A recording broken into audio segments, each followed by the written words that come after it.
your Export Control Classification Number, or ECCN? If you ship items abroad, you may encounter this question at some point in the process of your export transaction. You may ask, does my product have an ECCN?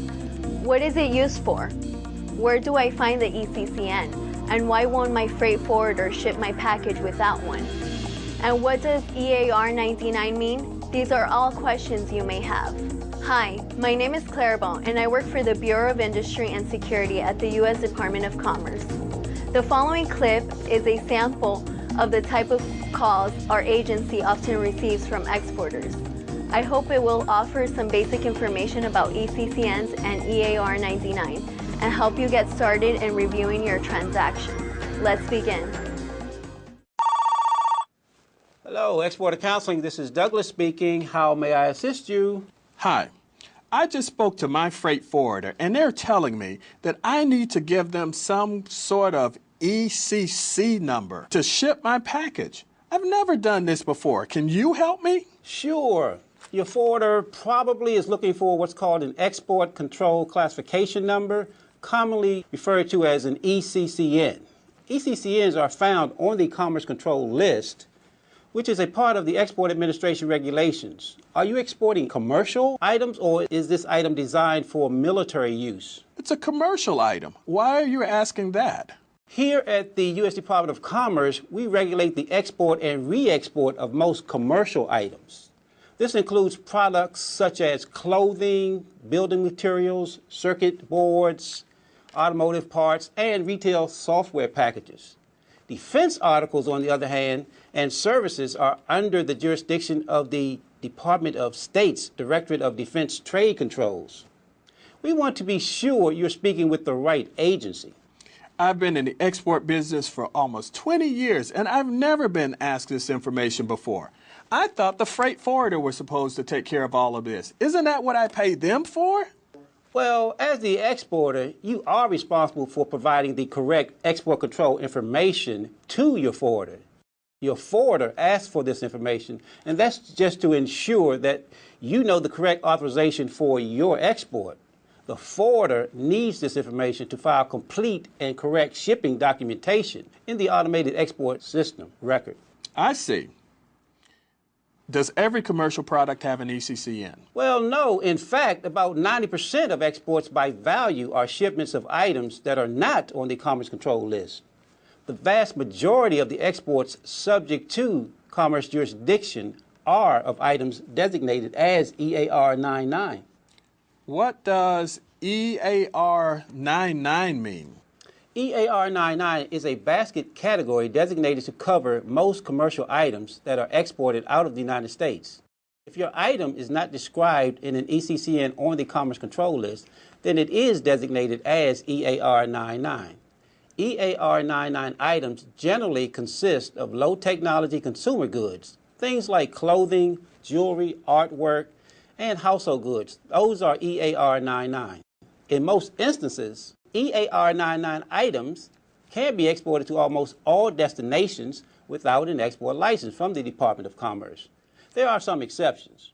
So my item will be specifically described in a particular ECCN, or it will be EAR 99. That's correct. Sounds like I've got an EAR 99 item. Then it's smooth sailing from here. Well, that's one way to look at it. In general, if you determine that your item is EAR 99, you may proceed with your shipment, provided that the export is not going to an embargoed country, a prohibited end user, or for a prohibited end use. Screening the transactions for these end user and end use based reasons is an important part of your due diligence as an exporter. Okay, that makes sense. Now, I already have my product Schedule B number. Will that tell me if my product has an ECCN or is EAR 99? Well, it's good you have your Schedule B number, but it's not going to help us here, as Schedule B numbers do not correspond to ECCNs. The two systems were developed for different purposes. What are they used for? Well, Schedule B numbers are used to collect statistical data on exports from the United States, whereas ECCNs are used to determine Department of Commerce export licensing requirements. ECCNs indicate an item's reason for control, such as national security, missile technology, nuclear nonproliferation, crime control, and anti-terrorism, just to name a few. Well, I can see why they call it export control classification number. I can see that this export control business is pretty important to know about. Yes, in fact, without knowing the correct ECCN or EAR99 designation for your product, and without properly screening your transaction, you and your forwarder could export in violation of U.S. export laws. That's the last thing I want to happen. I want to get this right. Now, tell me what I need to do to get this shipment out ASAP. Well, the first step is to classify the item according to the specific technical characteristics described under the ECCN entries on the Commerce Control List. If it is described on the list, it will have an ECCN. Otherwise, it will be EAR99. Once you have your ECCN or determined that your item is not on the Commerce Control List and falls into EAR99 designation, we can help you determine if an export license is required to send your item to a particular destination. I'm looking forward to getting started. Let me get my product spec sheets and I'll call you back. Great. Just go over what we covered. Commercial items are under the jurisdiction of the U.S. Department of Commerce. We maintain the Commerce Control List, which identifies items by Export Control Classification Numbers, or ECCN.